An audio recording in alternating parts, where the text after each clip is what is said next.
हिंदू धर्म के 5 ऐसे कवच जिसको भगवान श्री राम और भगवान श्री कृष्ण भी नहीं तोड़ सकते थे।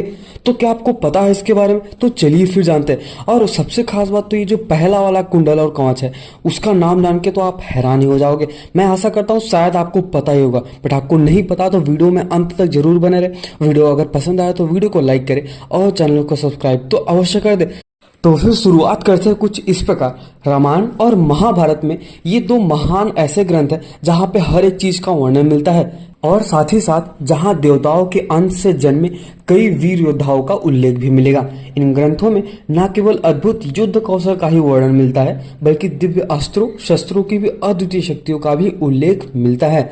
लेकिन एक और खास चीज तो ये है, इन महान योद्धाओं के पास शक्तिशाली कवच, हाँ वही कवच जिन्हें संसार के बड़े से बड़े योद्धा या फिर दिव्यास भी नहीं भेज सकते थे। तो आज हम वही बात करेंगे, कुछ ऐसे 5 शक्तिशाली कवच जिसको जानकर आप सच में हैरान हो जाओगे। और जो पहला वाला कवच है उसको तो शायद ही आपको पता होगा, बट इनडायरेक्टली नहीं पता होगा, बट मैं आज आपको बताने वाला हूँ। तो चलिए फिर जानते हैं, शुरुआत करते हैं वीडियो के बारे में। तो इसमें 5वें नंबर पे आता है दुर्योधन का कवच। महाभारत के द्रोण पर्व में इसका उल्लेख मिलता है कि गुरु द्रोण ने दुर्योधन को एक युद्ध के लिए अत्यंत ही शक्तिशाली कवच प्रदान किया था।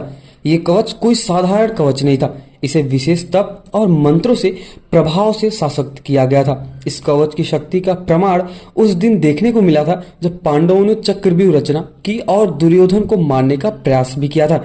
इस कवच के रहते भीम जैसे महापराक्रमी योद्धा भी दुर्योधन को हानि नहीं पहुंचा सकते थे। यह कवच दुर्योधन के लिए एक सुरक्षा कवच बना हुआ था जो कि उसके विजय के संकल्प को अटल बनाए रखने में सहायक करता था। लेकिन इस कवच की अद्भुत शक्ति का अंत आखिरकार भीम के गदा प्रहार से ही हुआ था, जब भीम ने उसे गदा युद्ध से हरा दिया था। दुर्योधन का अंत हुआ तभी इस कवच का नष्ट भी हो गया।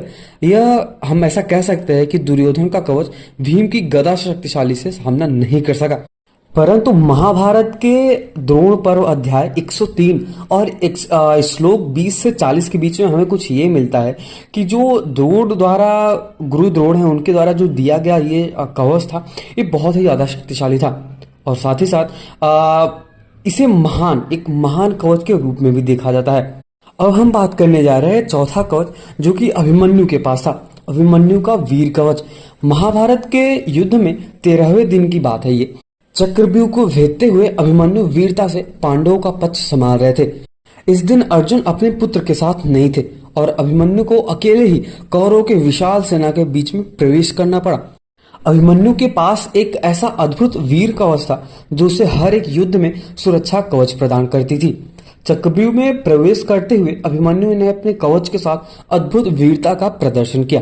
वह अकेले ही द्रोण, कर्ण, अश्वत्थामा जैसे महायोद्धाओं से लड़ते रहे। उसका कवच उसे बाणों और हथियारों से बचाता भी रहा, परंतु कौरवों ने अधर्म का सहारा लिया, असत्य का सहारा लिया और अभिमन्यु के कवच के रक्षा घेरे को भेदने के लिए एक साथ उस पर प्रहार कर दिया। मतलब जितने भी लोग थे, कर्ण और द्रोण और ये अपने जो दुर्योधन है, बाकी जितने भी थे सब लोग एक साथ ही आ गए। अब बात ऐसा भी कहा जाता है कि अभिमन्यु के कवच के रक्षा घेरे को भेदने के लिए एक साथ जब आए तो अंततः यह जो कवच था कौरवों की अधर्मी योजना के आगे झुक गया और अभिमन्यु वीर गति को प्राप्त हो गया।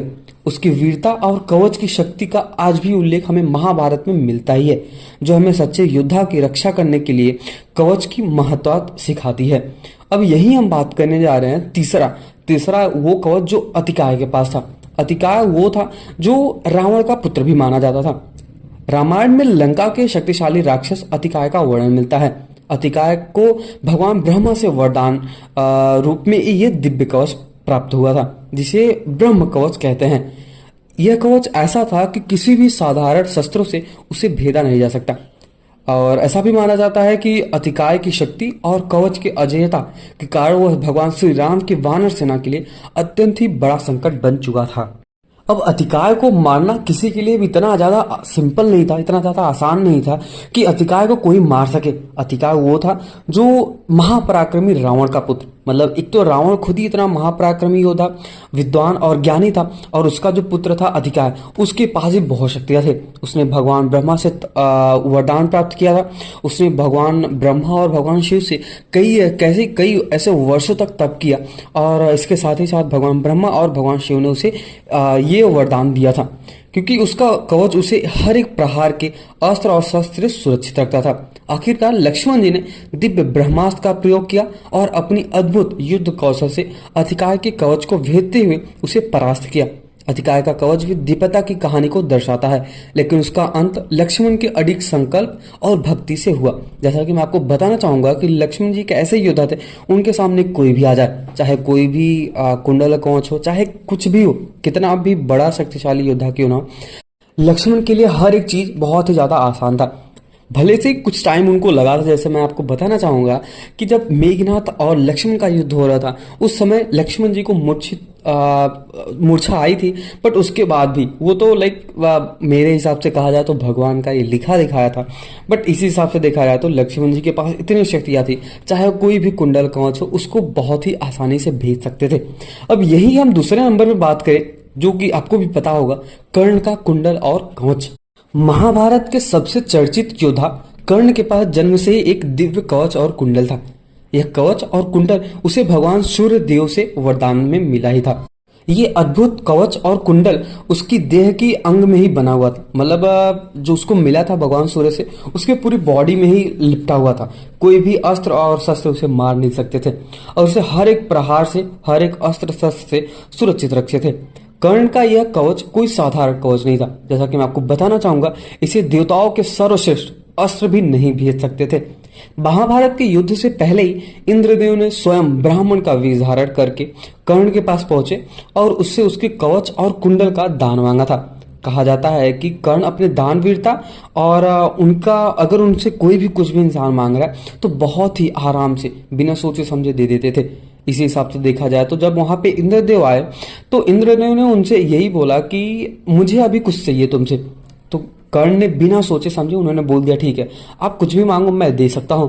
अब यहाँ पे इंद्रदेव ने क्योंकि पता था कि अगर ये कर्ण के पास एक कुंडल और कवच होगा तो अर्जुन को कर्ण को हराने के लिए बहुत ही ज्यादा मुश्किल हो जाएगा, इसलिए इंद्रदेव वहां पे आते हैं और कर्ण से कुंडल और कवच मांग लेते हैं। अब यहाँ पे कर्ण की जो दानवीरता है वो यहाँ पे मिसाल मानी जाती है, बहुत ही ज्यादा, मतलब कर्ण मतलब दानवीरता में सबसे आगे माने जाते हैं।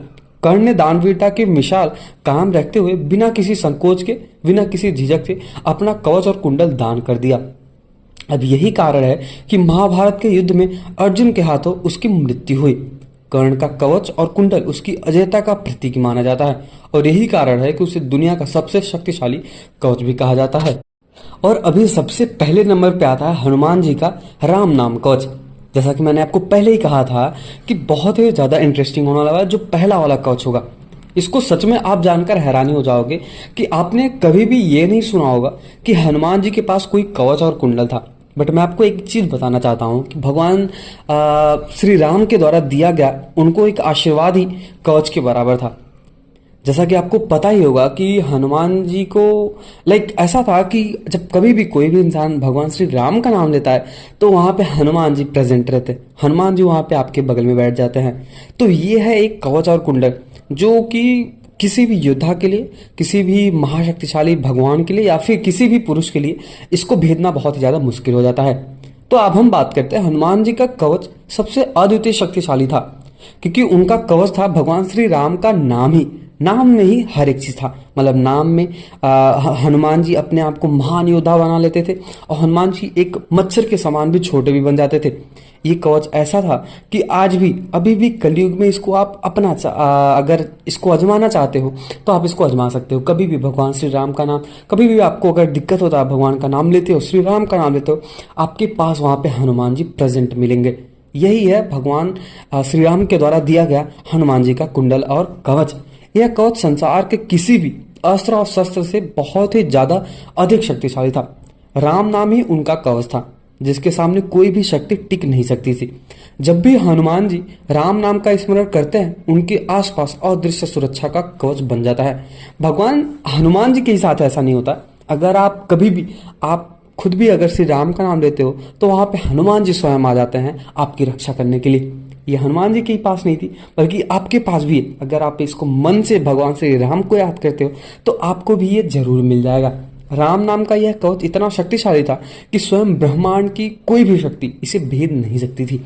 मैंने आपको पहले ही बताया किसी एक वीडियो में हनुमान जी की शक्तियों के बारे में। यही कारण था कि जब भी हनुमान जी ने श्री राम का नाम लिया है उन्हें किसी भी प्रकार का भय नहीं हुआ और हर एक संकट में आसानी से पार कर गए। इस कवच का रहस्य और शक्ति आज भी उनके भक्तों और अनन्य सुरक्षा का अनुभव कराता है। तो यह थे कुछ ऐसे 5 महायोद्धा जिनके पास अद्वितीय और शक्तिशाली कवच थे। इन कवचों की कहानी हमें यह बताती है, हमें यह सिखाती है कि शक्ति केवल बाहरी साधनों में नहीं होती बल्कि सच्ची भक्ति, त्याग और साहस में भी होती है। तो आपको कमेंट सेक्शन में बताना है कि सबसे ज्यादा इंटरेस्टिंग कौन सा कवच लगा, मतलब हनुमान जी का, कर्ण का, या फिर अतिकाय का, या फिर और भी जितने थे जैसे दुर्योधन या फिर अभिमन्यु। तो आपको कौन सा सबसे ज्यादा इंटरेस्टिंग लगा उसके बारे में बताओ। और मुझे ऐसा लगता है कि आपको हनुमान जी का सबसे ज्यादा पसंद आया होगा। तो मैं आशा करता हूँ कि आपको ये वीडियो पसंद आया हो, और अगर पसंद आया तो वीडियो को लाइक करें और चैनल को सब्सक्राइब तो अवश्य कर दें। मिलते हैं किसी और वीडियो में। और आप भी अगर आपको कोई और टॉपिक में वीडियो चाहिए तो आप भी कमेंट सेक्शन में हमें बता सकते हो, मैं उससे रिलेटेड वीडियो बना दूंगा। तो मिलते हैं किसी और वीडियो में, तब तक के लिए जय श्री राम।